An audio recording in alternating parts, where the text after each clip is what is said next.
Yep. my slide? Yes, thank you, darling. So our mission at Rio is really centered around education, empowerment, and community. We have our monthly meetings in person. This is our very first virtual, official, I guess, virtual seminar that Rio's putting on. And my hope is that this will be, I think, probably 9 of these every year. We'll do like virtual, and then have an in-person workshop, and then virtual, and do an in-person workshop. And but it's really centered around trying to educate our community, empowering us, and just creating a space where women can thrive in the real estate investing space. A little bit about our culture, I think, is the next slide, sweet Julie. Thank you. Our culture really is centered around collaboration over competition. There's a lot of agents in our group. There's a lot of lenders in our group. There's several escrow companies in our group. There's a lot of wholesalers. And this is not a competitive environment, especially in a male-dominated industry. When one woman wins, we all win. And so we really work very hard to have that be our culture and to lift each other up. And yeah, I love this last one. I want to be the type of woman who helps other women see that if I can do it, they sure as hell can too. I like that one. Okay, couple of upcoming events. Obviously, today is our first virtual seminar. We have our regular monthly meetup in the Portland area coming up on August 6th. And then on August 15th, we actually have a summer workshop. This is meant to be a very hands-on opportunity. We really kind of dig in for 3 hours or so. And this is going to be a follow-on to tonight's meeting with Mel, where she's really going to dive into negotiating and how to really talk to sellers about seller financing. So that's going to be awesome. And then first Wednesday in September will be our next monthly meetup. So check Facebook group for more information on that. And yeah, that's really all I have for a Rio introduction. So Julie, if you wouldn't mind switching control over to Mel, I'll do a quick introduction here while she gets her slides up and ready. And Mel? just a quick reminder for people, you're going to all be on mute. So if you've got questions, throw them in the chat, and I'm going to collect those and get those over to Mel. And then when we open it up at the very end for Q&A, I'll take everyone off mute so we can have a conversation. So Absolutely. go ahead and use the chat. Yes, awesome. Okay, so Mel, are you enabled here before I introduce you? Yeah. Oh, look at you. You're so fancy. All right. So I am truly honored to introduce Mel today. I'm very grateful to consider her not only a coach, but a friend. Mel is a former social worker who has turned real estate entrepreneur, broker, speaker, and advocate for building wealth with purpose. Her TEDx talk earned an editor's pick recognition, and her first book is going to be out very soon, which I am super excited about. So Mel, we are honored to have you. The stage is yours. Ladies, meet Mel. Awesome. Thank you so much. Are you guys able to see my slide there? Is that working? Let's see. Yes, we can see you. Yes. Okay, you can see me and the slide though, right? Not just me. Making sure. Okay. I'm gonna assume you can.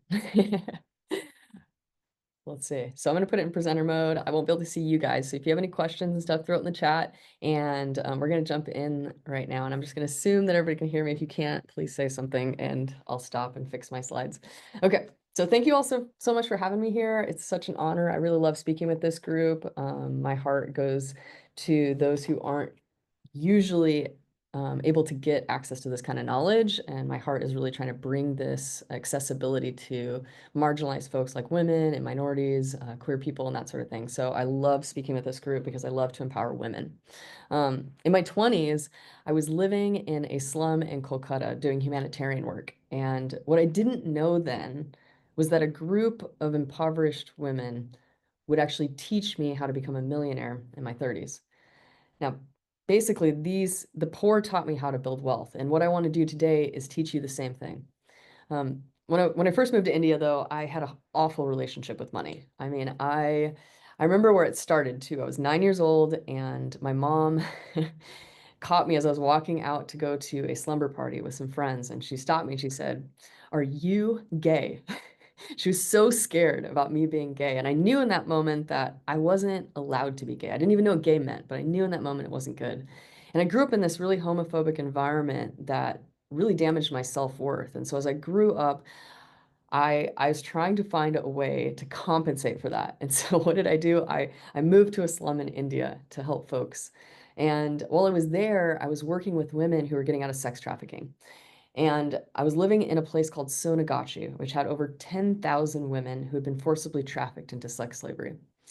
And I got to work at what was called a social business, which is a business that doesn't just want to make money, but it actually wants to solve a social problem. And so that was my first taste of watching capitalism solve people's problems, to create freedom in the lives of those women. And it started to change my mind about money because I grew up in an environment that told me that wanting money was bad, that I would be greedy or it would sort of corrupt me in some way. And so I wanted to be small. I almost was so disempowered that I didn't really want to touch money. I was scared of it. But living there, what I realized is that wealth is relative. As a college student with a backpack and a cell phone, I was the 1%, even though I had hardly anything. But on a global level, I was the 1%. Not in America, but there. And so I had to come to terms with that. What were my beliefs around wealth and who I was in the world? And I started to wrestle with that. And I started to change my mind a little bit about money. Now, while I was there, I discovered this guy named Muhammad Yunus, who in 1967, he was a professor. He was a professor at the School of Bangladesh. And during the day, he would be teaching people about supply and demand inside the university. But just outside the gates, there were people starving because they didn't have access to wealth. Now, one day he went to a village in Jorba and he sat down with a woman who was making bamboo stools. And he asked her, "How much money do you make?" And she said, "Just a few cents each day."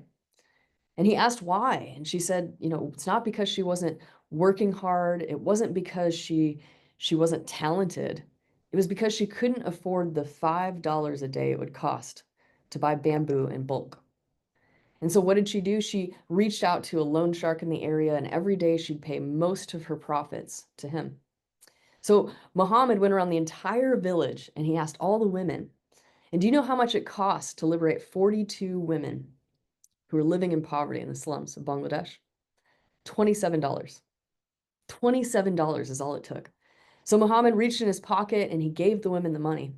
And he also gave them some financial education and he put them into small groups so that they could work together. And each week they'd meet and they'd support each other and they'd build their businesses with the capital that he provided. And when they paid off their loans, they'd put it back in the group and the next woman would borrow and she'd build her business too. And over time, this became the Grameen Bank. And he won a Nobel Prize for this. And this bank went to fund billions of dollars to millions of women all over the globe who were in poverty. It helped them come out of poverty and to be able to build their own businesses. Now, why did Muhammad want to invest in women? Why did he care just to do this with women? Well, the United Nations has a report that's come out that 90% of the money that women make, they reinvest in their families and their communities, as compared to 30 to 40% amongst men. In other words, investing in women is how we raise up our communities. It's how we build resilience. And so, one of the things that he said that was so beautiful is that poor people are not a financial risk. They are a financial revolution waiting to happen if somebody would just trust them first. He believed in the power of lending to people who banks would ordinarily not lend to. And without that capital, these women couldn't build businesses. They couldn't send their kids to school. They couldn't really do anything. They needed access to capital. Now, you might be wondering, okay, what do we have in common with women living in Bangladesh in 1967? And how in the world did this help me build wealth? Well, right now, we live in a really chaotic world.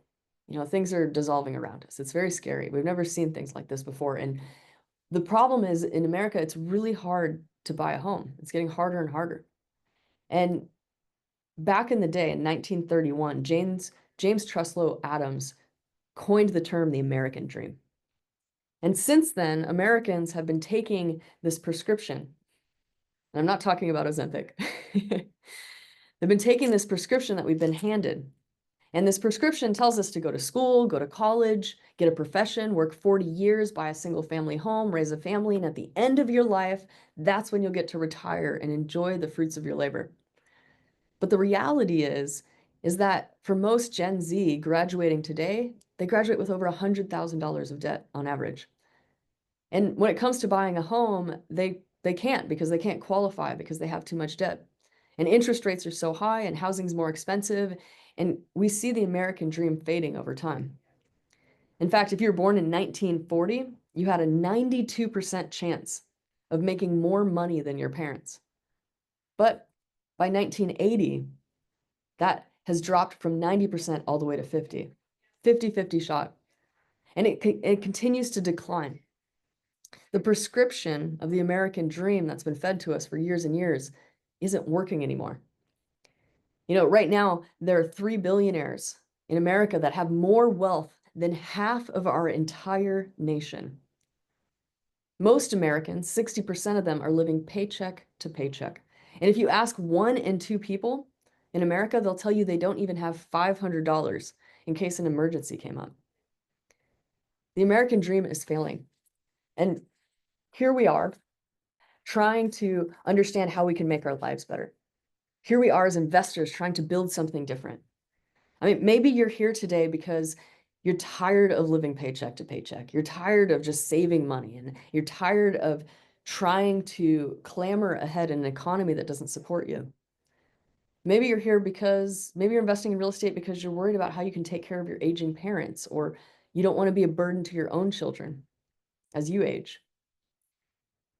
Maybe you're trying to reach those milestones, or you know people in your family who are unable to own property. And maybe you've tried hustling and saving and investing, but it's not quite working and you want a faster way. I'm here to tell you that these problems are not an individual issue. They're a systemic one. And the solution is that we build a different way of relating to each other. We build a new type of system. But the problem is we don't really have a lot of time in this busy world. We're so distracted. We have so many obligations, it's hard to keep up. We're running around. We have social media and TV and all these things vying for our attention. So it's hard to just slow down and imagine that there's a different way of doing things. But imagination is a form of resistance. The economist Robert Reich, he explains why our current American system is where it is, why there is such a concentration of wealth at the top while the rest of us are just scraping by. He explains that we moved from what's called a stakeholder capitalism, where think of a mom and pop shop. They know their customers, their employees. They are familiar with who lives in their community. They care about each one of the stakeholders in their business as they make business decisions. But slowly over time, we moved from a stakeholder capitalism to a shareholder capitalism, where companies are not owned by a mom and pop, they're owned by shareholders. And what that's caused is corporations are constantly chasing profit at the expense of the American worker. And so we see pensions being slashed and benefits wasting away, and minimum wage getting harder and harder for the average American to get by. What we need is a different system. The current system shuffles money up like an economic sump pump up to the top. We don't need money flowing vertically to corporations and banks and financial institutions. We need to create a system where wealth flows horizontally between us and benefits more of us. In most Americans, we keep our wealth in our homes. That's where. And it's the easiest way. It's over time, appreciation grows. It's a forced savings account. And at the end of their life, they have this nest egg to hold on to. It's the easiest way to build wealth. That's why we're all doing this. That's why we love real estate investing. It's so easy compared to other methods. And homeowners, on average, have 40 times more wealth than tenants. And the problem is that it's never been harder to buy a home. It's never been harder to buy property because interest rates are soaring and the prices have gone up. and the affordability has gone down. It's never been harder. In fact, in 2022, 1 in every 7 homes was bought by a private equity firm. In other words, corporations are buying up our neighborhoods and they're playing Monopoly. We're losing because every house that they buy means that that's locking in one more person to being a lifetime renter, not an owner. And what we need is ownership. Ownership is power. You know, the cost of not owning is high. Take a typical home in our market, maybe $500,000, and you look at the appreciation rate going 50 years back at an average of 5%. Every year that somebody doesn't own a home, they're missing out on $25,000 to $30,000 of net worth. And when you compound that over 10 years, it's more like 425,000 that they've missed out on, the difference of renting and owning. You look at that over 20, 30, 40 years, you can see really quickly why homeowners have 40 times more wealth than tenants. Now, the issue is that waiting is not a strategy because no one's coming to save us. We need to find a way to build wealth communally because nobody's going to do it for us. And let me tell you, as somebody who waited too long, you know, when I got back from India, I faced my own financial crisis. All of that wealth didn't trickle down to my blue collar family. And I was 23 years old and my dad had been a roofer for 50 years. My mom was in construction too. But when I got back from India, I noticed that my dad was forgetting his words, telling stories twice. And it didn't take long before doctors told us the news. My 67-year-old father had Alzheimer's. And he was the breadwinner. He was the rock of our family. And we had no other options at the time. And so when doctors told us that it would cost us $7,000 a month for home care, we were totally shocked and unprepared. We thought maybe Social Security would help. I mean, right? That's what it's for. But my dad would only get $2,000 a month, even though he worked 50 years of his life for that. We reached out to Medicare to see if that was a support network that we could tap into, but no, Medicare doesn't help with Alzheimer's. And so here I was at the time, I was a social worker. I would go to work and I'd help other families who are in crisis, but I couldn't even help my own. I was devastated. I remember one day going to work and punching into a calculator, trying to see how much would it cost for me to take care of my dad if he lived from 67 to 90, and how much was my family behind. And it turns out we needed over $2 million to take care of my dad. I had no idea as a 20-something-year-old that that was the cost of retirement in America. I punched in the numbers to see what it would look like for somebody like me, 30, 40 years later when I would retire. And I needed $4 million. And as a social worker making $40,000 a year, I had no idea how I could ever get there. So, like any good millennial trying to solve a major life crisis, I rolled up my sleeves and I Googled it. How to build wealth, which led me to real estate. Now, at the time, I started reading all of the top books. I listened to Bigger Pockets and listened to all those episodes. I was learning everything I could about real estate. And I was going to work, working overtime, saving up for my down payment. I remember commuting back and forth from Salem with my social work buddies, and I was hand addressing a bunch of letters that I was going to send out to property owners. And my social work buddies, they'd tease me. They called me Zillow. But a few months later, they weren't laughing anymore when a duplex owner called me. She was selling her family's duplex, and I had connected with her. Now, I had no idea what I was doing. She was the realtor, I was not. But when it appraised for $50,000 more than I was paying for it, the light bulb turned on. $50,000. I mean, that's what a social worker would make in a year. And I made that off of about $300 of mail and about 30 hours of my time. I was amazed. I was so excited, and I couldn't wait to tell my family the good news that if I fixed this up and I sold it, I could take care of my dad for an entire year. But before I could book my ticket home, my sister called me. She let me know my dad had taken a turn for the worst. And I was too late. He was dying. You know, a few days later, I found myself in a cold hospital room, holding my dad's hand one last time. I was in shock. I told him about the duplex, and he was so proud of me. But both of us knew in that moment that I was too late to help him. And I felt enraged. I felt so mad, like This is not how the story was supposed to end.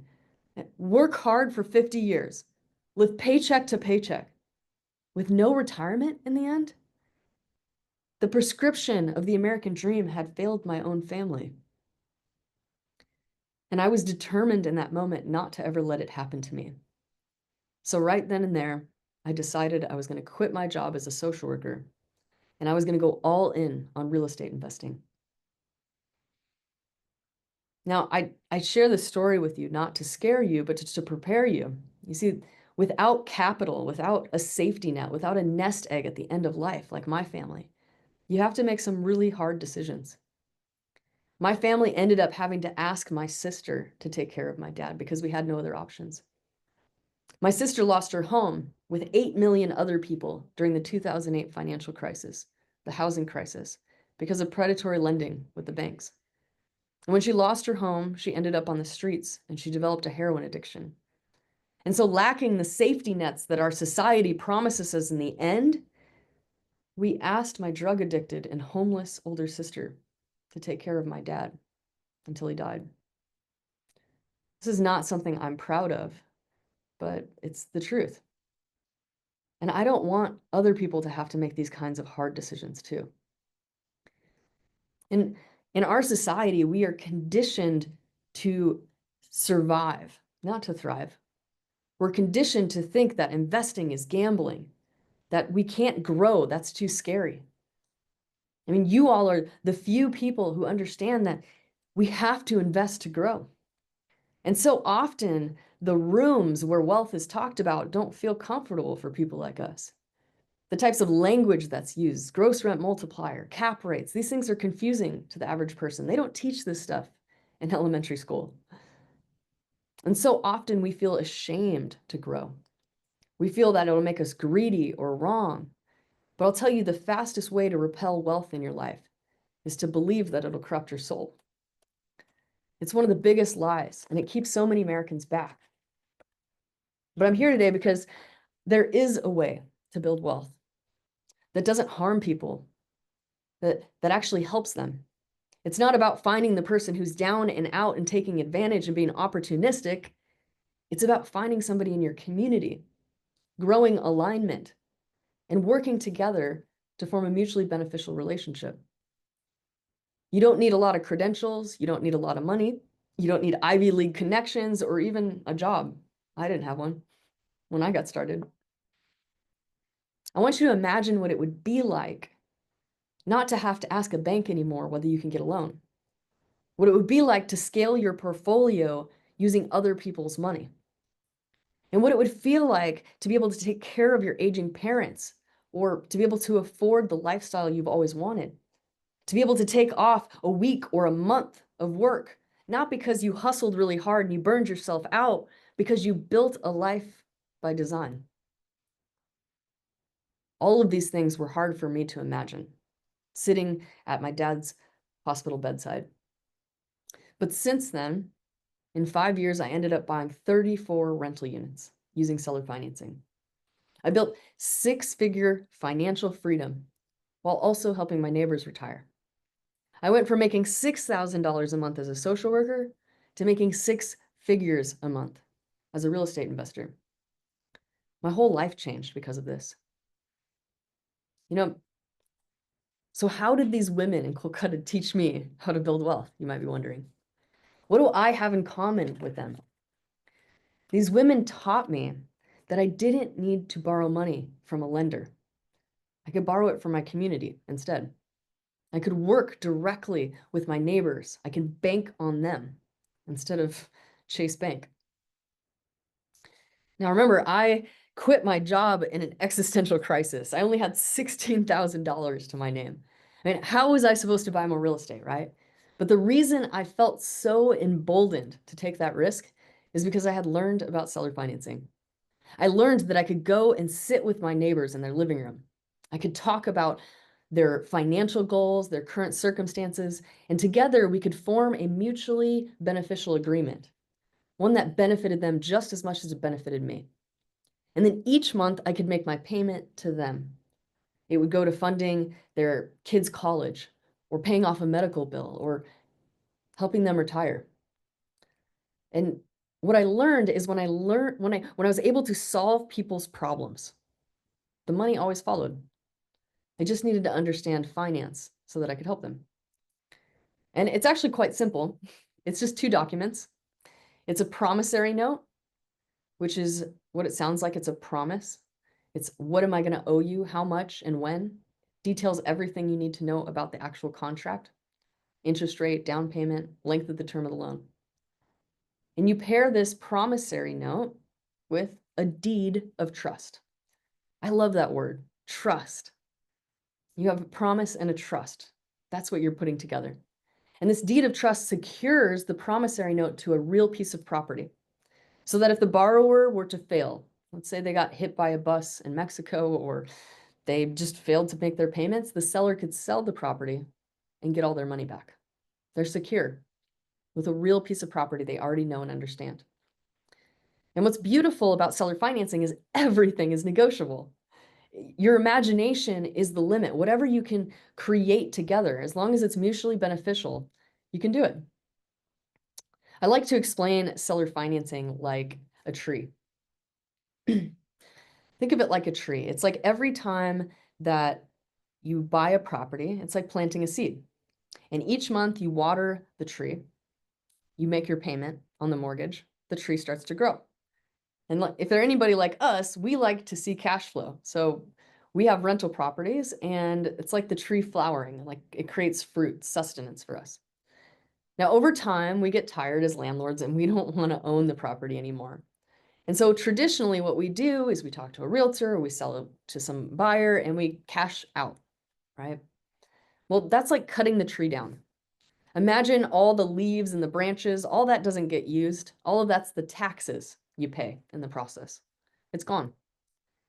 And then you got to think about the cost of sale, which is the stump. Can't take that with you either. And in the end, all you're left is the trunk. And sure, you can burn that and keep yourself warm or whatever, but it's not an asset anymore. It's only something you can consume. Versus when we do seller financing, it's like handing that watering can to the buyer and they take over. They start maintaining the property, they make the mortgage payments, and all that fruit keeps going to the seller, the interest payments. And over time, that asset continues to grow and it produces enough fruit to feed them both. See, what we've been doing in America traditionally is we've been cutting down trees.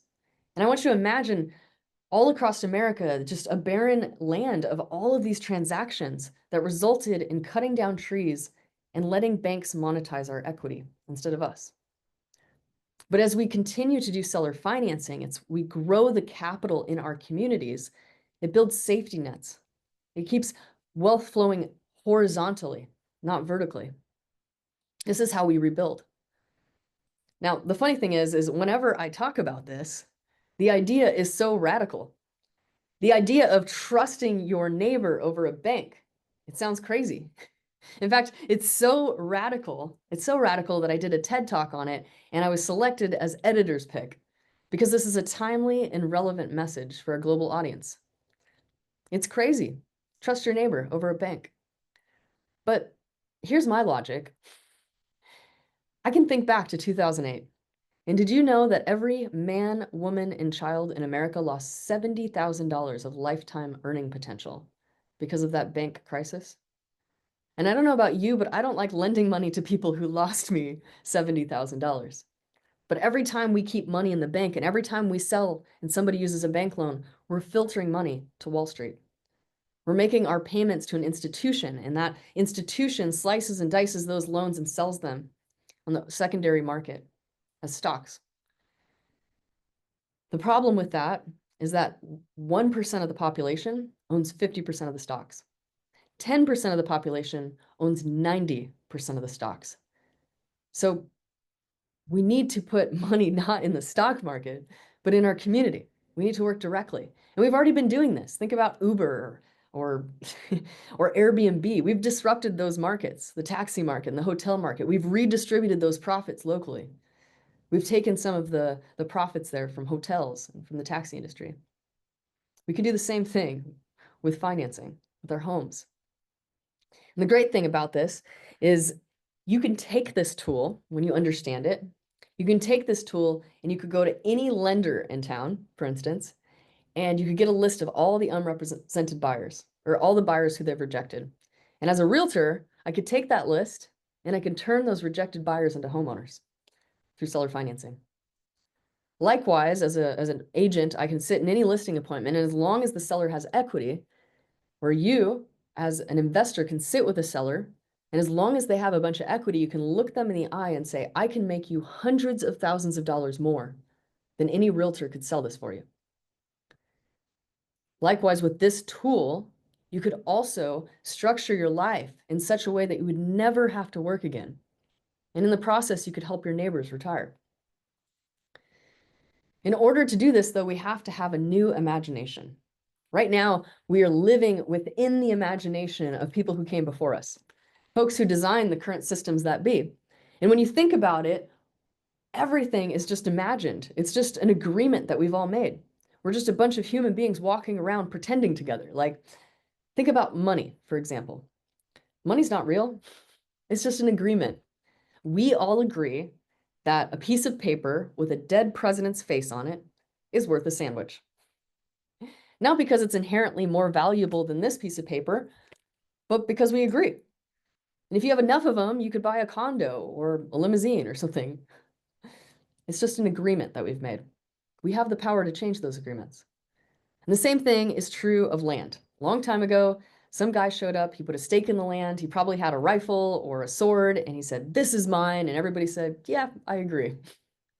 And after that point, we were able to own land. And so today, you can buy a piece of land, you can pay taxes on it, and that piece of land will be here long beyond the time that you live. These are just social constructs, agreements that we've made, and we can agree to different things. And so today I want to invite you into a different type of imagination. I want you to get creative with me because the things that I'm going to share with you are outside of the box. They're not your typical ideas for how to buy and sell real estate. I want to invite you into this imagination. Now, I really love this quote by Audre Lorde. You know, a lot of times when people are thinking about building wealth, they get consumed by the fear of being greedy. But really, if it costs $4 million for somebody like me to retire by the time I'm 65, that's not greed. It's self-care. Now, caring for myself is not self-indulgence. It's self-preservation. And that is an act of political warfare. Audre Lorde. I want to go over my first seller finance deal to explain the imagination that I'm talking about. So about 8 years ago, I met a guy named Kelly. I was cold calling at the time, looking for a guy named Joe, who I found out later was dead. Kelly happened to be his bankruptcy attorney. Now, we really hit it off because he was a bankruptcy attorney. I was a social worker. We cared about people on the margins who were suffering. And so we kept in contact. And a few months later, he reached out to me and he said, hey, I'd like to have a report on my triplex. Could you tell me the value? As a realtor, I said, sure. Now, when I looked up the property, I could see right away that he had owned it for 20 years. And I knew right then and there that he was a good candidate for seller financing. And so we walked the property, and before I could even say a thing, he turned to me and he said, I'd like to seller finance this to somebody. I was so excited. I said, well, how about you seller finance it to me? And so we sat down at a bar that night and we ironed out the details. Now, at first he wanted $75,000 down, which is totally reasonable. A bank would have wanted double that, especially since I wasn't living in it. But of course, I only had like $16,000 to my name at the time. So I said, well, how much would it cost for you to foreclose on me? After all, that's the security he needs. And he was an attorney, so he said, about $15,000, which is what it cost in Oregon. I said, great, let's make that the down payment. If I don't pay you, you can use my own money to foreclose on me. And I had one little problem though. I didn't even have $15,000. So even though he agreed to a $15,000 down payment, I was still in trouble. So I picked up the phone and I called people in my community, just like the women in the slums of Kolkata. And I raised capital. I got somebody to lend me $10,000 in a second lien position. And when I came to closing, all I needed was $7,000, $5,000 for the down payment and $2,000 for the closing cost. And what I realized is at the closing tables, I said, well, 2 of the units are vacant, Kelly. So how am I supposed to pay you when I have no money coming in? Can we get creative again? Again, seller financing is just whatever you want to imagine with another person. He said, yeah, that makes sense. What are you thinking? I said, well, can we do a 2-month delay in payments to give me some time to lease those up? And he agreed.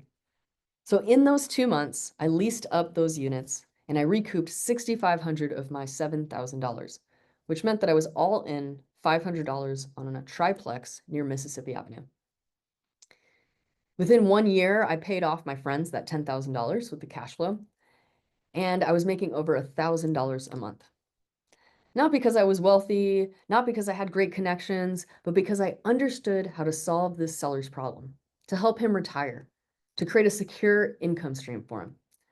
It was a win-win. And mainly because we did something called interest-only payments. So as you can see there, the difference between an interest-only payment and an amortized payment was roughly $766. That's a lot. That was all the cash flow I needed. And so we structured the deal that way. Now, a few years later, rates dropped, and I wasn't so stoked about my 5.5% interest rate. So I wanted the deal to get even better. So I called up Kelly and his wife, Susan, who are now dear friends of mine, and I said, let's get creative again. This is the part where I want to show you the imagination that can come in with seller financing. I said, could we get creative? I'd like to take that $700,000 note and I'd like to divide it into 2. One note for $350,000 and another note for $350,000. I'd like to move one of those notes into second position on some of my other properties.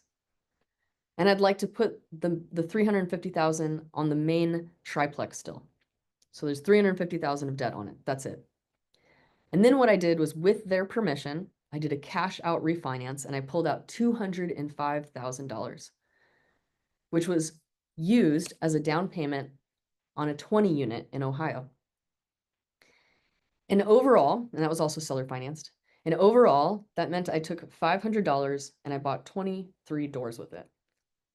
This is the power of writing your own terms, of understanding the toolbox of seller financing, is you can quickly scale your portfolio while also helping your neighbors at the same time.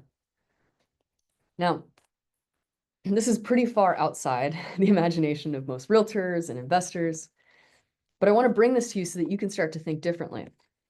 Think outside of the box. Now, why would a seller want to do this with me? What is their motivation? You might be wondering. Well, it's incredibly lucrative. That's why banks do it. You see, on this one purchase with Kelly, he would have sold this ordinarily. If he cashed out, he would pay taxes. He'd be left not with $725,000, but about $560 when everything was said and done. But selling it to me, he not only gets his $725,000, but he's made over $240,000 over the last 8 years. He's making almost $1 million, almost double this way. It's incredibly lucrative for him too. He's able to lower or at least delay his tax burden over time. And he got to move from being a tired landlord to being a passive lender and just getting like mailbox money. And it was a low risk investment for him because he could always just foreclose on me and take the property back for $15,000. It was a secure return. Now, what's awesome about this is there are so many boomers out there, just like Kelly, who not only have a lot of equity, but they have a working memory from the 70s and 80s of seller financing. Either they've done it or they remember other people doing it because it was quite popular at that time because interest rates were skyrocketing, 17, 18%. So a lot of folks who are older know what seller financing is, and many of them have already done it.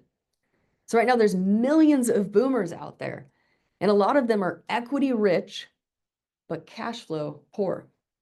They're not really sure how they can retire. Their pensions aren't as good as they promised. Inflation is too much. Their 401ks are unstable. They don't know what to do. And you can help them. You can help them downsize and monetize the equity in their home. Likewise, there are so many millennials and Gen Z and so many people who don't fit into the bank's buy box, who's allowed to buy, right? They're not able to because they don't qualify. And there's this beautiful union that can happen between both parties, just like me and Kelly, where there's this transfer of wealth that takes place.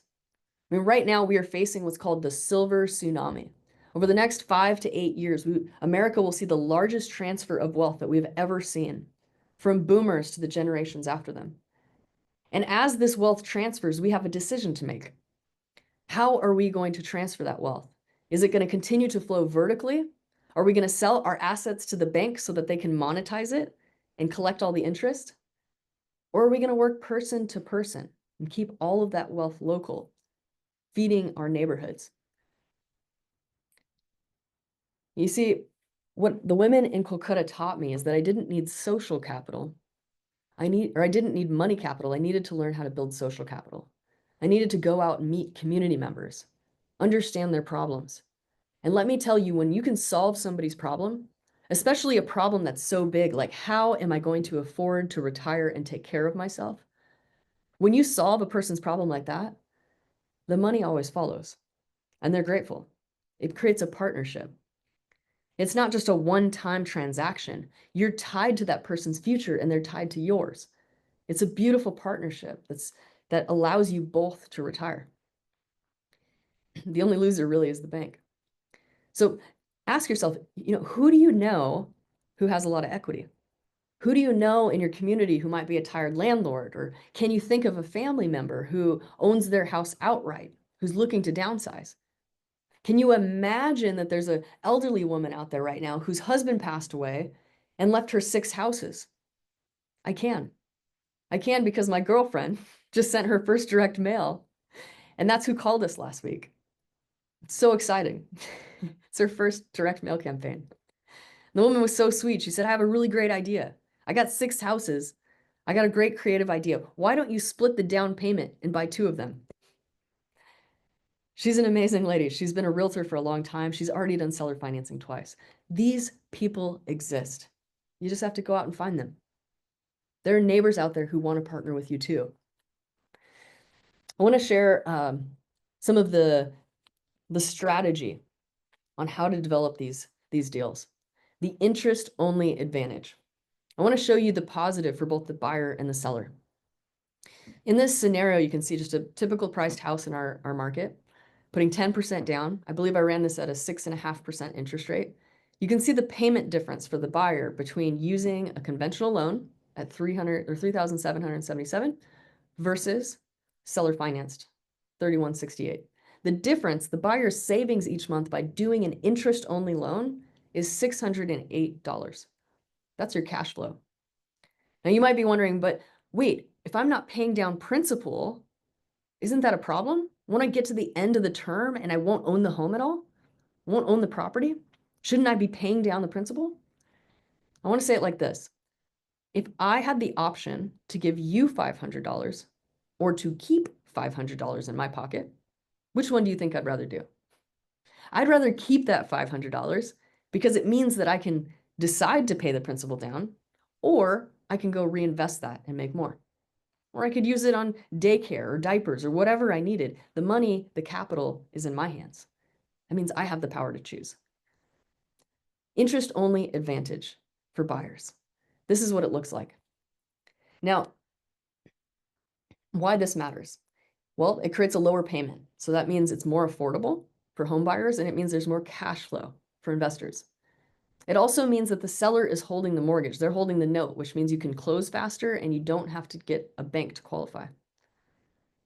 It also means that you can refinance later. You can sell the property. You can pay off that balloon payment with the seller at the end, but you're able to buy now in the meantime and build wealth and cash flow. This is why it matters for the buyers to have an interest-only payment. So why would a seller agree to this? Why in the world would a seller agree to this? Well, let's look at the difference. If they did a cash out sale, that means they'd pay a bunch of money, almost $180,000 in capital gains right off the bat, depending on their own tax circumstances. Net proceeds has them at $420. Even if they invested that at 5% return over 10 years, they'd still only have $685,000. And that's assuming a consistent 5% return, no dips. Versus seller financing, they don't have to pay those taxes immediately. Instead, they earn interest on that money. And then after the balloon payment is when they pay their taxes and their capital gains. And they were able to reinvest those proceeds along the way at the same 5%, the money they get, So the difference between a cash out sale and a seller finance sale 10 years later is the difference between 685 and 994. Quite a bit. In fact, in order for a cash out sale to perform as well as a seller finance transaction, the seller would need to make almost a 9% consistent return to match that. Good luck. Good luck finding that in the open market for most sellers. It is advantageous for the seller to do seller financing. Sellers have more options. They're able to avoid stock market volatility, especially at the end of their life when they can't afford it. They're able to secure a stable monthly return, which is very important. And it keeps wealth local amongst us. Right here, I have a QR code if you want to get a worksheet on the green flags of seller financing, but I'm going to go over a few of them for you. When you're sitting with a seller and you're trying to understand if they're a good candidate for this, these are some of the things you'll listen for. You'll listen to hear if they have equity to lend. Do they own a lot of the property? I would recommend at least 40% equity for it really to make sense. Are they concerned about the capital gains tax that they might have? That's a big one. Are they tired of being a landlord? They don't want a 1031 exchange. They don't want to keep taking care of tenants and toilets. That's a green flag. They might also say that they're unclear on where they're going to reinvest it. Maybe they'll put it in the stock market. Maybe they'll put it in a CD or a bond. They're just not really sure what they're going to do with the money. You can help them place it. It's really helpful when they know about seller financing already, because then you're not trying to sell them anything. They already understand the concept. And for folks who do, they often understand that is a wealth building strategy, not snake oil. You're not trying to scam them. And it really is helpful when you hear them talk about not wanting a large windfall. They don't want a big cash out. Maybe they're concerned if they got a lot of cash, maybe their kids wouldn't be, they wouldn't be able to handle it. Maybe they would blow it all at once. So if you listen for these kinds of green flags in a seller meeting, that's how you know you're moving in the right direction with them. I want to tell you a few stories, case examples of how seller financing has helped some folks that I've helped this year.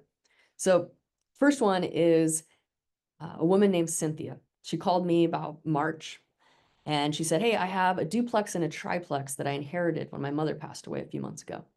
She told me she owned them outright. So I knew when I showed up for that listing appointment that I was going to have a different kind of conversation.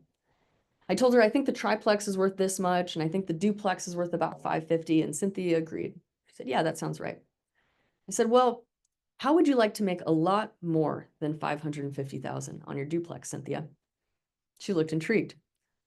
I said, I want to show you the difference in payment. If you did an interest-only payment, we could not sell it. We don't have to sell it at $550. We could beat a bank loan monthly payment all the way up to $610. In other words, you could sell it much higher if you offered financing with it, because it would expand your buyer pool. And there are many buyers out there that are responsible, that make good income, but just don't fit into the bank's criteria.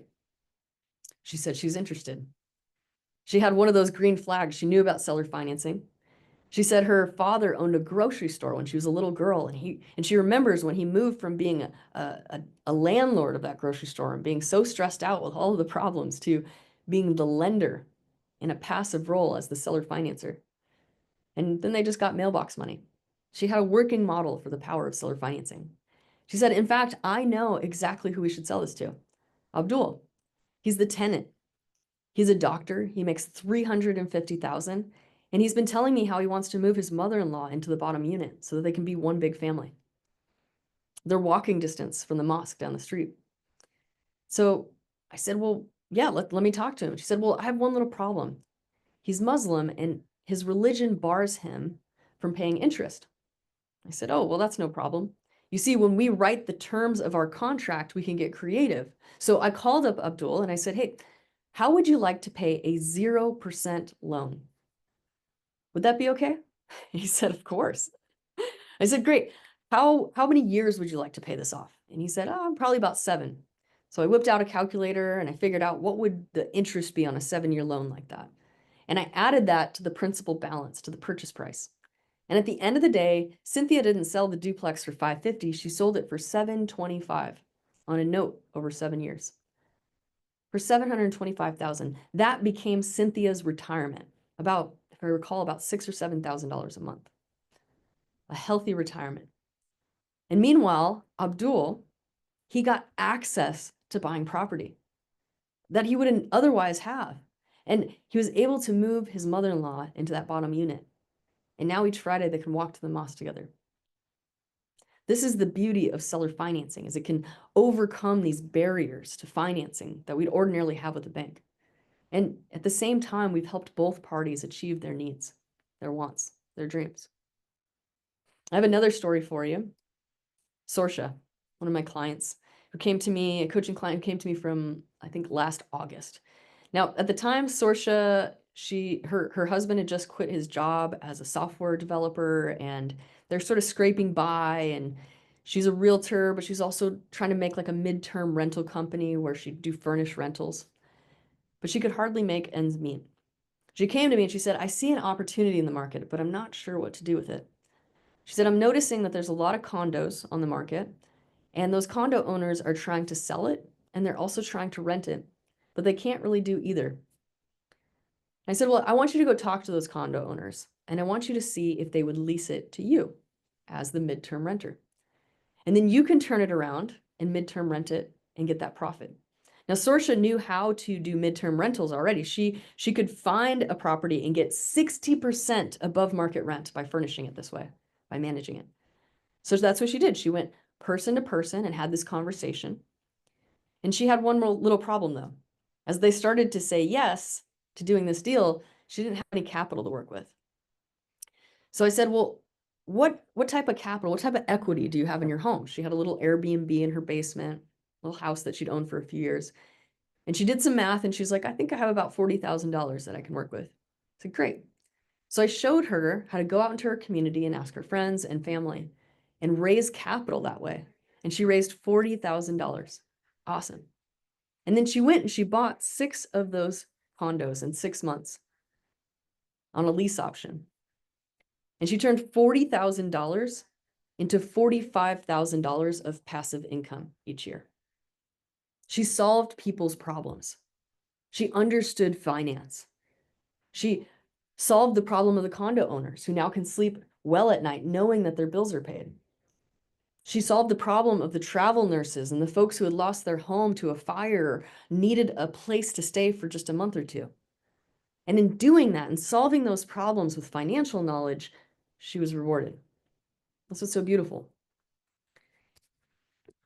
You see, I help people. I help people who feel stuck in their current financial system and how that's impacting their ability to get ahead and stay ahead for themselves and their family. Today, I want to give you guys a resource. I have a book that's coming out in just a few weeks, but I'm not trying to sell it to you. It's not the point. I actually just want to give it away for free. If you scan this QR code here, you will get in about a week or two, you'll get an ebook, and also you'll get an audible version of this in the form of a podcast with all the chapters. And this book walks you through exactly how to find off-market sellers, how to negotiate win-win deals, and then how to quickly scale your portfolio using other people's money. And since then, writing this book and doing this TED Talk, I also started the Seller Financing Academy, where I teach people the same thing: how to find off-market sellers, how to negotiate win-win deals, and how to scale their portfolio with other people's money. And what I'm trying to do is to expand the imagination of what's possible. And I would love your help. If you got anything out of today, if you get anything out of today, I would like your help just telling one person about seller financing. Feel free to give them the book. I want to give this information away freely because right now there are people out there that have no idea how they'll ever stop living paycheck to paycheck. They have no idea how they're going to be able to buy a home or how they'll take care of their aging parents. They have no idea how to get out of this financial system, to get unstuck. And I'm financially free. I don't need the money. I just want to help people. I want to create impact. And the thing is that books aren't judged by their cover anymore, thankfully, because mine's a little cheesy. They're judged by how many 5 stars reviews they have right next to the title on Amazon. And so what I'm doing is over the next 6, 7, 8 weeks is I'm not going to release it to the general public. I'm going to release it to all my friends and family, and I'm going to ask them to please pick up a copy and leave me a review.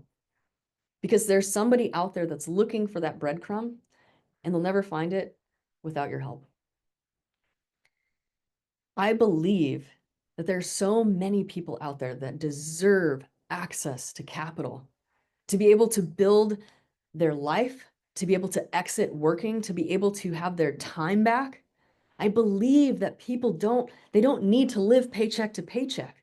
And Muhammad, just like Muhammad said, the poor are not a financial risk. They are a financial revolution waiting to happen. If only someone would trust them first. That is my goal.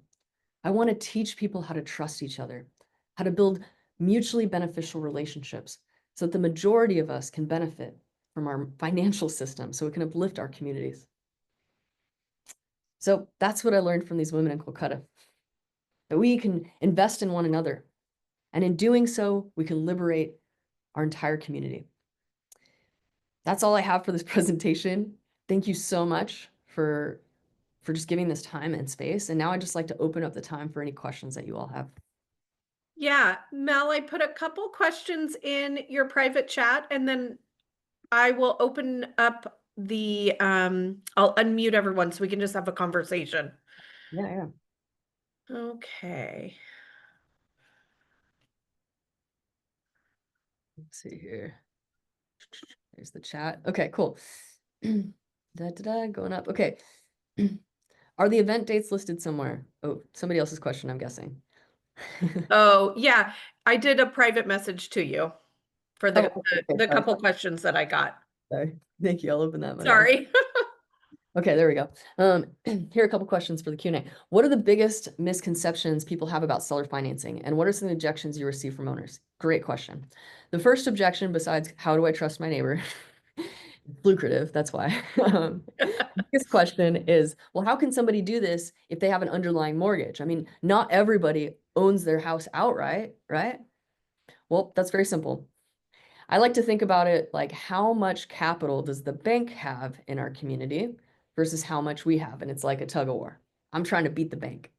So when we see somebody has an underlying mortgage, let's say it's 200,000, well, then the new buyer just gets a loan for 200,000, maybe 250, so they can pay the realtors, whatever. But the rest, let's say there's 800,000 of value, the rest of it, the seller can hold the note. And that's how they can monetize their own equity. So you can use a bank loan to wipe out a bank loan. That's the easiest way to do it. There's obviously other ways. You could do a lease option, right? That gets around the due on sales clause. There's no sale. You could do sub two. It's more risky, and most people don't want to do that because the due on sales clause. You can assume their loan if it's an FHA, or certain loans are assumable. You can do a wrap note, but again, you got to be careful of that due on sales clause. But those are some of the ways. You can raise private capital for the 200K. You'd be surprised how many people want a first position lien on a rental property that cash flows. It's hard to find. So there's a lot of ways to deal with that underlying mortgage, but I would say that's the biggest objection people have. Well, you can't do this because they already have a mortgage. No, you can. The second objection that I hear a lot is, well, why wouldn't they just cash out and then use all that money for their next home? I mean, they need it, right? Well, I want to break that down too. If they're taking a second position, let's say, they're able to charge a little bit more. So instead of 6% or 7%, maybe they're doing 7 or 8 as a seller. They're holding that second position loan, 7 or 8%. They're doing interest-only payments, so it's not that expensive for the buyer. They're still beating the bank. Now, they're receiving 8 or 9%, and meanwhile, they're paying the bank on that new house 6 or 7. So they're cash flowing that difference. If that's a $500,000 difference, that's 10K a year. It's not nothing. So being the lender is lucrative. It's a way to monetize their equity. I also like when, as a realtor, if you're making a lot of money, you can also have your realtor can also do seller financing. They do this a lot in commercial deals, but like, let's say you have a tight transaction, there's not enough capital.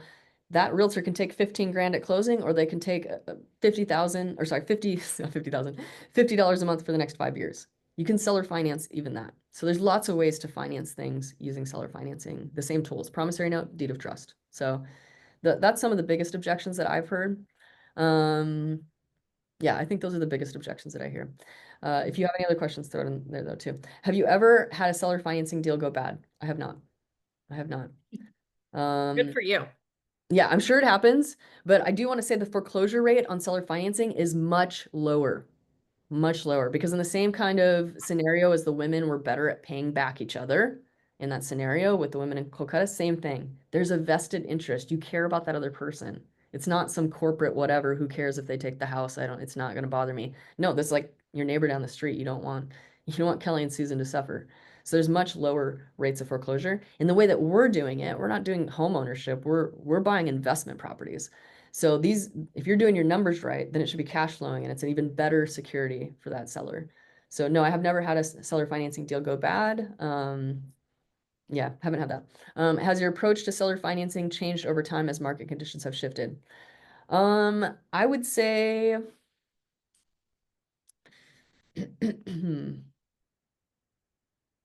I don't think so. No, I think it's the same.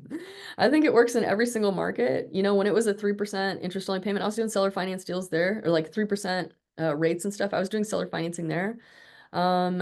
I think it's even more valuable in today's market than it was when I first got started because rates are so high. I think it's a bigger selling point now when the stock market is as crazy as it is. I think it's an easier time than ever to do seller financing, but I wouldn't say much has changed. The math is all the same. Does it cash flow? Does an interest-only payment work better for both parties? That's always going to be the same. Yeah. All the mechanics just change, and it's not like one type of loan, right? It's not like do conventional loans work this way or FHA. Every loan is a custom tailored thing. And so when I'm making a deal with a seller, I'm thinking about it in terms of 4 levers of negotiation: interest rate, down payment, length of the term of the loan, and purchase price. Those are the 4 levers. And we're sort of pulling one and pushing one up back and forth. So for instance, I'm okay with overpaying for a property. If it's worth 500,000, I'll pay 550, no problem. But then the lever that I want a low down payment and a long term. I want to make sure it cash flows. I want an interest rate to make sure it's going to cash flow. So I don't mind overpaying because appreciation will do all the heavy lifting. I want to make sure while I own that building, it's cash flowing. So that's kind of a win-win right there. And the seller's happy they got a really great, purchase price. They can brag to all their friends. Oh my gosh, you won't believe this. They're not paying taxes. They're getting an even higher marginal rate, if you will, because maybe they get 6% from you, but they're paying no taxes. So it's really like an 8% interest rate. So it's a win for them too. But yeah, I would say my approach hasn't changed. I would just say it's gotten more advantageous in this market than it ever has been, maybe since the 70s. Great questions. Okay, then I believe I've got everyone, so you can unmute yourself if you want to ask a question. And then Mel, there's 2 more questions in the main chat. Okay. Tanya asked, where are you finding your leads? Hmm. Are they all word of mouth, community, etc.? Okay. Yeah. So my leads came from a lot of different places. I'll explain a few. So first off, direct mail is probably the easiest and most automated process. So sending out 50 to 100 letters a week. That's just like in the background, constantly going, right? And you're picking up your phone every time somebody calls. That's the easy one. Second place, Sphere. You're talking to people you know, you're putting it out there, you're telling them this is my buy box, this is what I'm looking for. Hey, if you ever hear somebody who's struggling to retire, if you ever hear somebody who owns their house outright, give me a connection, let me talk to them. I could help them. So just tapping into the hive mind of the people that you already know and giving them a criteria to be looking for. Plant the seed. Another one is you can go on like Facebook Marketplace and see people who are struggling to rent up. That might be a potential seller. You can door knock. If you see a house that's kind of run down, or if you see a house that, that you're interested in, you can literally meet them that way. You can look up their property information, you can send them a letter, you can call them. Another really great way is if you see a property that you really like, you can reach out to that seller and ask them out for coffee as a mentor. This is a really good one. Let's say you see a 20 unit down the street and there's no way you're able to buy a 20 unit in Portland yet. You're not quite there. You're like, hey, can I take you out to lunch? I would love to learn from your story. You are where I'm trying to get in 5-10 years. Come teach me. I would love to hear your story. People love talking about themselves. And when you're in that meeting, you get to know each other. You ask them for some advice and then go do the advice and report it back to them. But in that meeting, you build that rapport and you can say, hey, like, do you know anybody who might want to seller finance? Because I think that'd be a great way to get into my next property. And you sort of plant the seed and they might say, yeah, I know Joe Schmo down the street, or actually I might sell this to you that way. So you start to plant the seed. It's just networking. It's people. And I think the most important part is when you're stepping into it trying to solve people's problems and you actually care about the person, not just the property, but you're really Yeah. there with vested interest to solve that person's problem, then the relationship grows and it becomes this very organic thing. It's not a sales pitch. It's like I care about you. Hey, what are you doing? Where are your goals? How can I help you achieve that? It becomes more about a relationship than it does about a transaction. Yeah, great question. Um, And then Julie, do you want to unmute yourself? You've got a couple great questions in here about terms. I'm not sure if you just wanted to ask I directly. can unmute myself. I wondered what is the typical term of a loan that people usually use? I know you've mentioned a couple Yeah. different terms. Like what's the most lengthy one? I guess which would potentially be the most advantageous, right? Yeah, definitely for us as the buyer. So I love this question. It almost everything that I talk at, everybody asks this question. I love it. There is no normal. That's part of our conditioning as a society. We think that there's a way to do this. It's just because we've been conditioned to see loans as like, oh, they're all the same. They all have the same interest rate. They all have the same down payment. They all have the same term, 30-year fixed, amortized. They're like little variations, but they're all pretty much the same. What's really cool about seller financing is it's really just like a conversation with the other person to figure out what works for them. So it's like not probably the answer you wanted. I can tell you some of them that I did in the last year. Abdul and Cynthia, 0% down or zero interest, and he put like 100K down. I've had 3 or 4 duplexes in the last year that were 10% down, 5% interest only, 5-year term. A lot of times I see investors who are trying to like sell a property. This is another way to find them, by the way.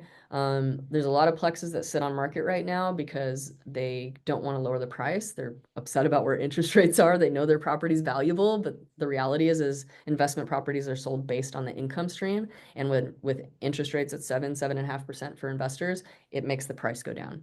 The way to get the price back up is to change the interest rate in a seller finance transaction. So a really easy way, like 1 out of 10 plexes that I call up who have a listing agent on the other end, I just say, hey, do you have any equity? Would they be interested in getting creative? I've seen you've been on the market for 100 or 50 days or whatever it is. Are they willing to get creative? That's another really great source. But there's no normal. There's no normal. That's what's actually really beautiful about this. There's no normal. If you are pairing it with a bank loan, like if there's a first mortgage that's conventional and the second mortgage is, or the second note is for the seller, then you will have to conform to the conventional mortgage guidelines, which says at least 5 years. So that's something to note. Also, when the person goes to qualify, they'll have to qualify for the full amount if you use a bank loan. Even if you're using a bank loan for 50,000 or 100,000, they will make you qualify for the full amount with the seller note too. So if it's $1 million, you have to qualify for $1 million, even if the first position is only 100,000. But when you do that, your down payment goes down. It's based on the bank loan, right? So if it's 100,000, you can put 5% down or 20,000 down if you're not living in it, whatever. And that saves you from having to put the full amount on the $1 million, which would be, $250,000 down or $200,000 down, something like that. So yeah, I wish there was a standard. No, I don't wish there's a standard. It's the whole beautiful part about this is there is no standard. It's just a negotiation between you and them, which is really beautiful. You can craft it. One of the beautiful things too that you can talk to sellers about who are, maybe older is what is their legacy? When they sell this property, let's say you are negotiating a long term and maybe you're afraid they might pass away during that time. Maybe they're afraid they might pass away at that time. Maybe you're trying to get a 20 or 30-year loan out of them and they're like, I might not be around for 10 years. Great. Where do you want my payment to go? Who do you want to help when you pass away? Who do you want to be the beneficiary of this income stream? And a lot of times that's like, oh, wow, I didn't even think of that. Like, I didn't realize that I could build that in now for my children, that when I pass away, they're going to get that $5,000 a month for the next 20 years. You don't have to create this whole estate plan and all that stuff. You are the estate plan for them. So that's a really cool way to frame it, to be able to negotiate a longer term. You can also build in these little extensions, right? Like maybe you're not feeling really great or confident about a 5-year term. Maybe the market's really crazy like it is right now. Maybe you're concerned there's not, much that you can do to increase the value on a property.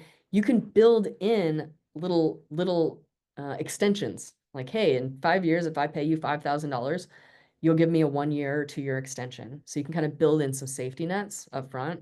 I mean, everything is negotiable. When the first payment's due, you know, when possession takes place, when how much the interest rate is. Does the interest rate go higher every year? Does it go lower every year? Does the interest rate start in 5 years or does it start the day I buy it? You know, there's so many things. Like one of the really cool structures that you can do is called a life estate. And that's where, imagine somebody in your community who's elderly, who's maybe struggling to pay their insurance and taxes, and they're starting to consider a reverse mortgage. Now, a reverse mortgage is basically going to eat away their equity every month, every year until there's nothing left. And a lot of times, if somebody passes away before the end of that term, then the bank gets it completely, or sometimes they'll sell it and they'll just give the proceeds to the heirs. And so it really just whittles away the wealth of that family over time. But an alternative to that is a life estate where you say, hey, you know what? I got a pretty good portfolio on cash flow and I can manage that 7K a year tax payment, insurance, whatever. You keep living there. We're going to do a strike price of today. Let's say it's worth 500,000. I'm going to buy it from you today, but it's in a life estate. So you can live there as long as you live, or whenever you move out to go to a care facility or move in with family or whatever, the house is yours. And while you're living there, I will pay the taxes and insurance. And when you move out, that's when my note starts. Within a few months of you moving out, now I have to start making payments. If you're alive, those payments go to you in your retirement facility, or if you're staying with your family. If you are not alive, those payments start going to your heirs. And what happens is if somebody lives 10 years and you've locked in a $500,000 price, yeah, every year you may be paying 7,000, 10 years later, wow, you've paid 70,000 on a house you're not even making money on. Oh, why would you do that? Well, but 10 years later, that house is not worth 500,000. It's probably worth $1 million. So yes, you've spent 70,000, you've taken care of your neighbor so she can have a dignified life to the end of her life. And her heirs, when she dies, is now collecting that 500,000 with interest for however much the term is left. So they're not left with this dwindled away equity. They're actually monetizing the full thing and going from there. So it's a great alternative. Obviously, wouldn't want a full portfolio of negative cash flow, but this is like a one-off. Hey, I know this neighbor. I think this would be a great situation for them and me. So that's just one way to get creative. But everything is negotiable. You can really, the sky's the limit. See a few questions here. Okay, I'm hoping to invest in the Midwest where I'm from. What would you suggest in terms of direct mail? If I'm only in the area for 2 to 3 months each year. Yeah, so I actually have some students that are in my program right now that are out of state. They're like trying to go to Washington maybe once every few weeks or something like that for some work stuff. So what they do is they time their direct mail. They've figured out like if they send it approximately 2 weeks later, then you know that's when people are calling them. So they just time their trips that way. If you're only going to be in the area for 2 or 3 months each year, just send your mail like 2 weeks before you go there, and then you can set up all your seller appointments while you're there. Yeah, that's what I would suggest. And you could just like reach out to a local escrow company, get a list of people who have equity in their homes and start mailing them. I'm thinking for that seminar in 2 weeks, I might even do a direct mail campaign seminar just to teach you all how to do really good direct mail. I'm figuring you're the type that would be able to sit through such a granular teaching and get a lot out of it. Yes, I'll put the link for my TED Talk in there. How does step-up basis work for heirs? Okay, great question, Marla. This is where it gets a little bit tricky. So seller financing, if the person just passes away, then the heirs are going to get that step-up in basis. Like, so that's an advantage for them. But if they sell it before that, then they're not going to receive that step-up in basis. They'll just end up getting the monthly income, so they don't have that property. Sometimes people will look at that situation and they're like, you know what? It doesn't make sense for us because we want to just save those taxes for our heirs and they don't have to deal with that. So it's really like on a person by person basis. But a lot of times it's a great way for them to transfer wealth, either in their family or just to keep a monthly payment. So you really just have to work it out with them. Like, is this the best scenario for them or is it not? They're going to just have to consult with their, oh, thanks for throwing that in. They're just going to have to consult with their CPA on that. There is also a way to do a 1031 exchange with seller financing, but it's a little complicated and you really have to do it with somebody who has a lot of capital. Because basically they do the 1031 and they make a note with themselves and they put the money in the account. It's like kind of complicated. They have to have a lot of money to be able to do it. So usually you're making the decision between I'm going to do seller financing or I'm going to do 1031. You can't. It's hard to do both unless the seller has a lot of money to work with. So yeah, let me see. If you Julie said, if you do think where you pay, let me see, sorry. Yeah. If you do think where you pay the tax insurance for an elderly person, how do you ensure the property is being somewhat taken care of during the time that they live there? Do you have annual inspections? Yeah, you'd kind of treat them like a tenant, and it's all negotiable about like who's responsible for the general maintenance. Sometimes it'll be like, hey, kind of like a lease option. It'll be like, well, if it's less than $1,000, you have to do it, and if it's more than $1,000, like a roof or something like that, then they got to do it. So there's different ways to work that out, case by case basis. Like I said, you would not want to fill up your whole portfolio with a bunch of life estates unless you had a ton of cash flow. But this is kind of like a one-off thing that you could do here and there if you knew somebody in that circumstance and the property is in decent condition. Like you don't want to get into a situation where you're replacing siding and roof for a 92-year-old who just keeps on living. You want to make sure that you're calculated. Really good question though. Yeah, any other questions that you guys have? Sometimes I'll share this as an example of creative financing. A lot of people like to hear this one. So one of the ways that I plan to sell my own properties is I want to condo convert all of my like fourplexes and triplexes and all that. And when I own them outright, I'll do that condo conversion, costs like $30,000, $40,000, $50,000 to do it. Now I have a building that's worth more. So let's use the example of like $1 million fourplex. If I condo convert that, now each unit isn't worth 250, maybe they're worth 350. So now I've got like 1.4 million or something. I think that's quick math, but 1.4 million. Okay, now the building's worth 1.4, and I turn to the tenants and I say, hey, you're paying $2,000 a month. Would you like to keep paying $2,000 a month and be an owner instead? If so, then just give me, $5,000, $8,000, whatever, and I'll reimburse my HOA cost. So I didn't have to come out of pocket for that. And now you get to be the owner. And I want to do a 10-year term, let's say. Now what I will do is now they're owners, cool. I'm passive. I'm making my mailbox money. I'm sitting in the seller finance position, fantastic. But what I'm going to do is I'm going to put something called a subordination clause in that document. And what that means is that I, even though I don't own the property anymore, even though I've sold it, I can continue to have a first position lien on that fourplex for the full 10 years. They cannot sell it. They can transfer their interest to somebody else, but they cannot cash me out. They cannot get a bank loan and pay me off for 10 years without severe penalties. Now, the reason why is because when I have a subordination clause, I can then go out into my community and I can raise capital against that building that I don't even own anymore. And I could go raise $1 million or $1.2 million or something, and I could go buy another one and do the exact same thing. So subordination clause, really powerful tool in your toolbox. Do I do one-on-one consultations? Yes, I do one-on-one consultations. I usually do those for $500 an hour. It's usually reserved for folks who have a deal. They're actually going to process it. They want me to help them put it together. I also, I'm a realtor too. I'm trying not to do as many realtor deals right now, but I'm also a realtor. But I do consultations. I just recommend that when people are like at the point of I have a deal and I'm ready to do this, it is a very affordable way because realtor be like 15 grand or 10 grand. I'm $500 and I'll help you structure. So it is a lot cheaper.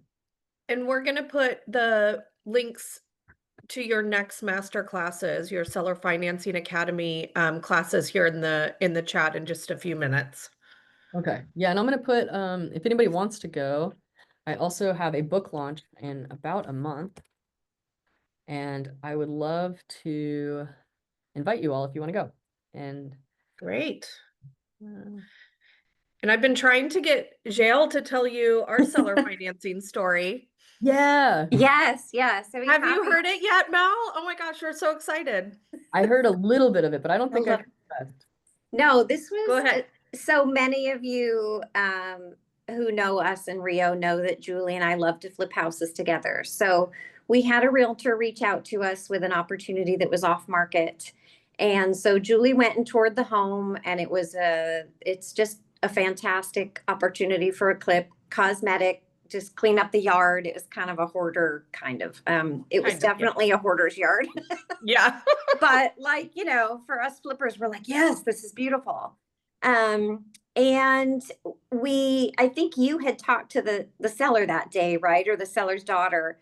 And we came back and we looked at, okay, well, if we did a cash price, it could be this amount. But if they're willing to carry the note, we could actually pay a little bit more, have us make just interest only payments, and the money that we would have given to a hard money lender or a private money lender, we could instead take that money and pay a higher price to that seller. So we ended up getting a 6-month seller financing term, right? So, I mean, definitely no norm, but this allows the owner to get a higher price, interest payments in between while we do the construction. We own the house, but they're carrying that note for 6 months. So, I mean, and it was because we learned it from you, Mel. So thank you. Yeah.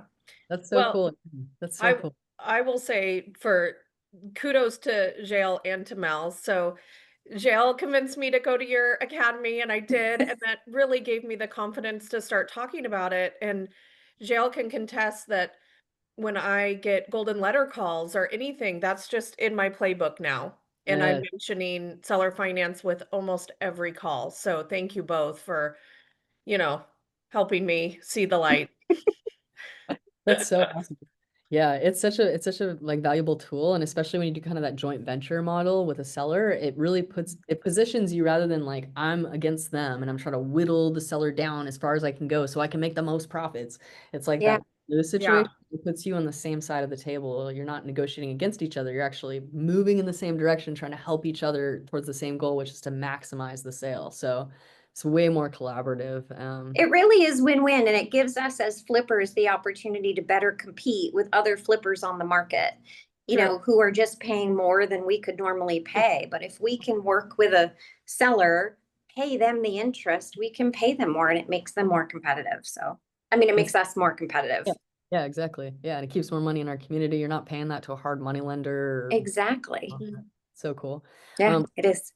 Wendy said, how would you structure a listing if the seller wants to use seller financing? Oh gosh. Okay. Great question. Yeah, great question. Wendy, you just in the RMLS, you just put willing to be on contract. You can put a PDF in there if your seller has any terms that they're interested in including, like if they have a minimum down payment or if they have a certain interest rate and they have in mind.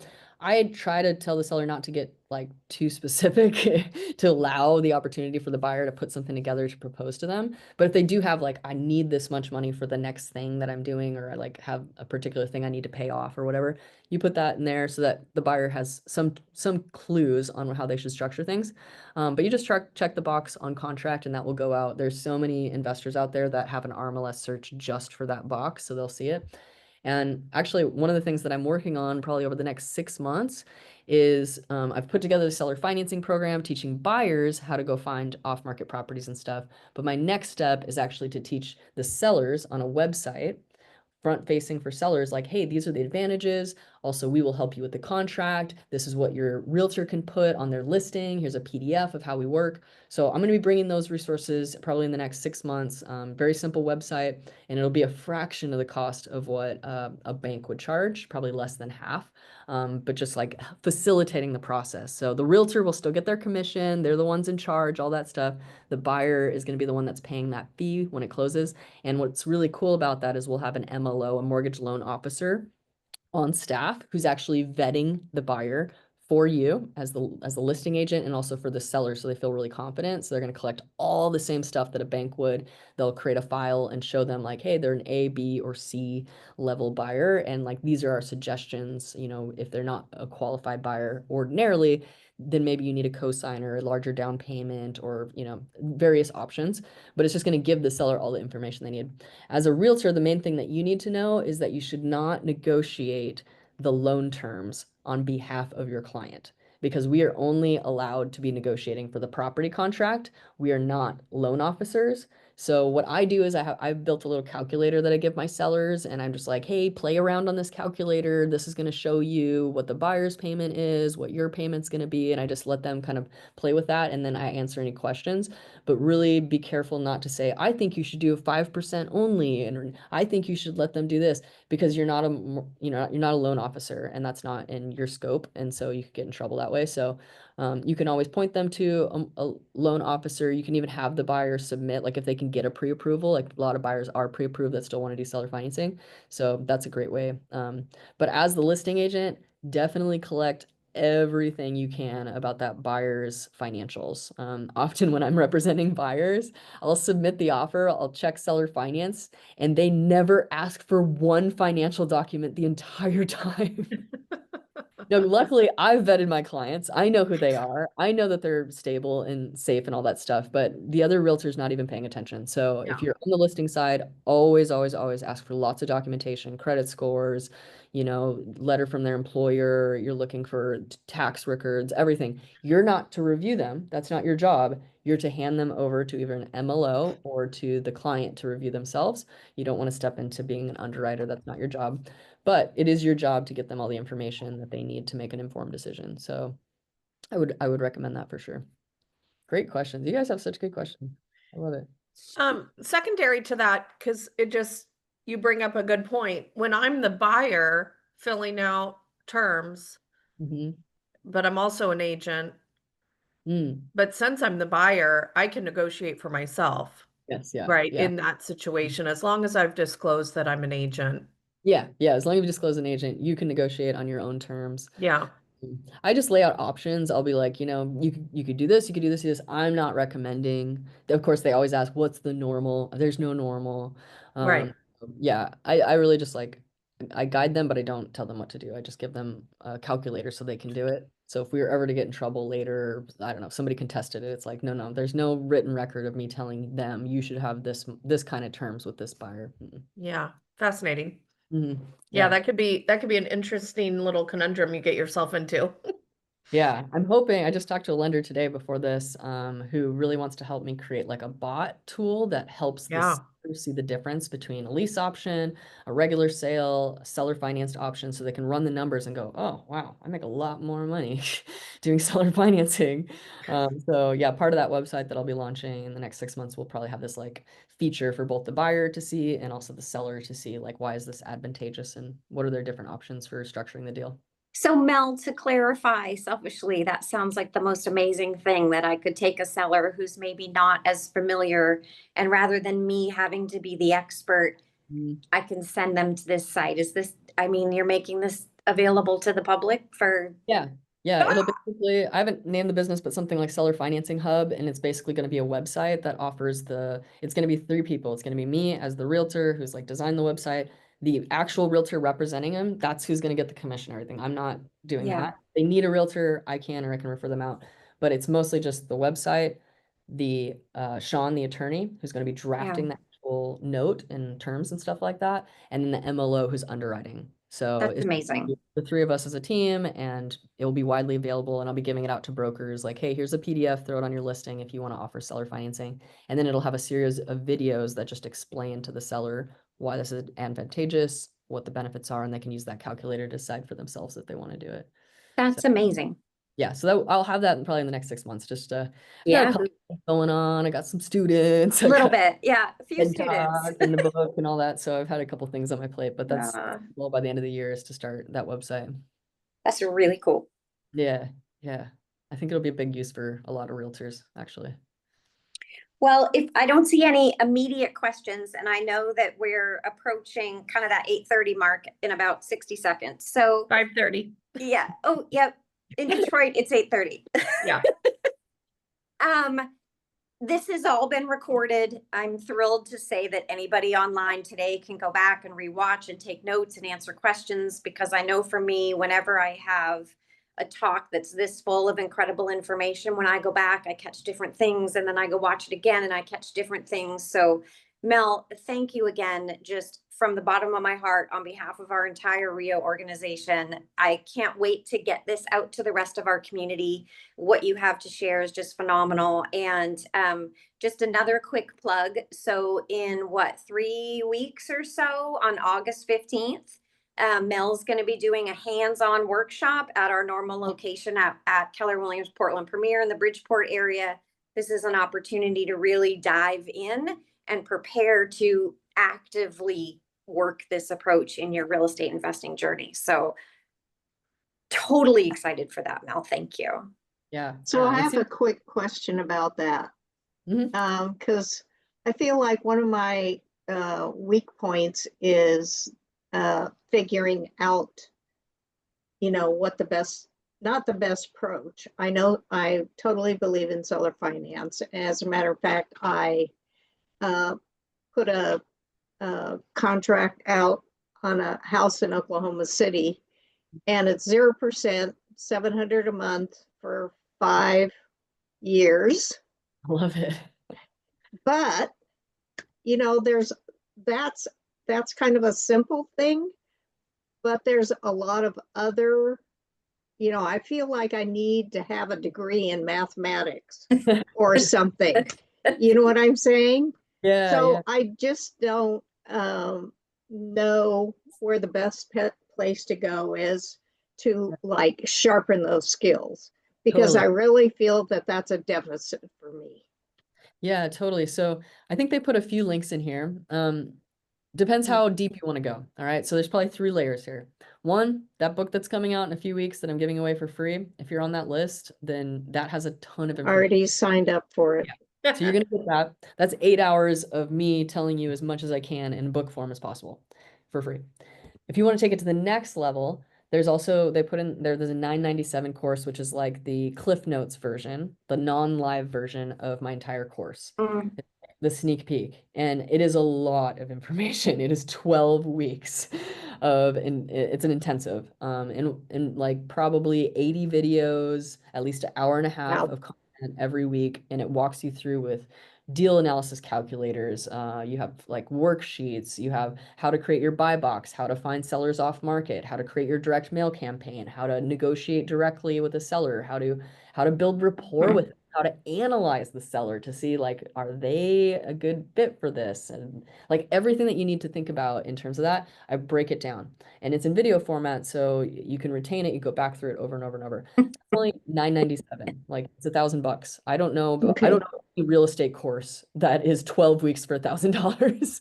And Julie and I can test. Yeah. Julie and I can both attest to its amazingness. Yeah. It is a ton of incredible information. Yeah. So if you're a well worth the money. Yeah. Thank you. Yeah, thank you so much. Yeah, if you're a go-getter, go for that. Like you don't need me holding your hand. If you're in the situation where you're like, you know what? I kind of need some coaching around this. I kind of need some help implementing this. I also have a 1-year program for 6,000. And if you buy the 997 and you get there and you go, oh, you know what? This is too hard. You can always upgrade. So you can start there and upgrade later too. But basically with the full cohort, it's got the 12 weeks of information. You got every week you can go for group coaching, so you can ask any questions you have, and then also you'll have one-on-one coaching. The first 10 people that sign up will have one-on-one coaching with me for a year. That's a monthly. Wow. Yeah, that's big. That in and of itself That is Yeah, 6,000. that's Just- phenomenal. So I just really want to make sure that my first 10 people that are not in the pilot program, but are actually in the real like full $6,000 program, that have eyes on them and making sure they're successful. So the first 10 people that sign up for that will get that. And then beyond that, they'll have coaches too. I'll just be hiring coaches because my time's limited. So I can really only take on 10 people for the year. But yeah, it has all that program plus the additional support along the way. So just depending on what is your level of mastery, how much hand holding you need, you can do the $1,000 program, you can do the book, or you can do the full course. Obviously the book, I can't fit everything into the book, but I fit a lot. I packed that thing full of value because I was like, I want people that you could literally run with the book and go do this, but you're going to have to hire realtors and attorneys and stuff like that along the way. The $6,000 program comes with all the forms that you need to execute this, at least so you have your purchase and sale contract, you have your wholesale agreement, you have your promissory note, deed of trust, and all the disclosures. I'm also throwing that in. That's a $2,000 value from my attorney. I whittled them down to $1,000, and I'm covering that and giving it to you because I just want you to be successful.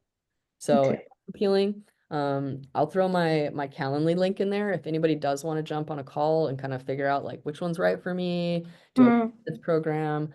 I'm totally open to that. We can just have, and it's a free conversation. We'll just chat and see if it fit. I'll throw that in the link right here too for you all. And we did provide links to getting more information about that Seller Financing Academy. That's in the chat. There you go. There you go. So we are 5 minutes over and just want to be aware of everybody's time. So I think, right, I can get the chat notes and the recording. We'll get it posted soon. Yeah. For everybody. Yeah. Mel, I just want to say you. thank you too. Thank you. Thank you Yeah, you're very so much. My pleasure. I hope this uplifted you guys. I really believe that women are the future and that we do wealth differently, and I want women to have wealth. So thank you for showing up for yourself today. Thanks for coming and hearing what I have to say, and I hope this helped you. And yeah, thank you so much. Thanks, Mel. Thank you, Yeah. Mel. Yay. Thank you.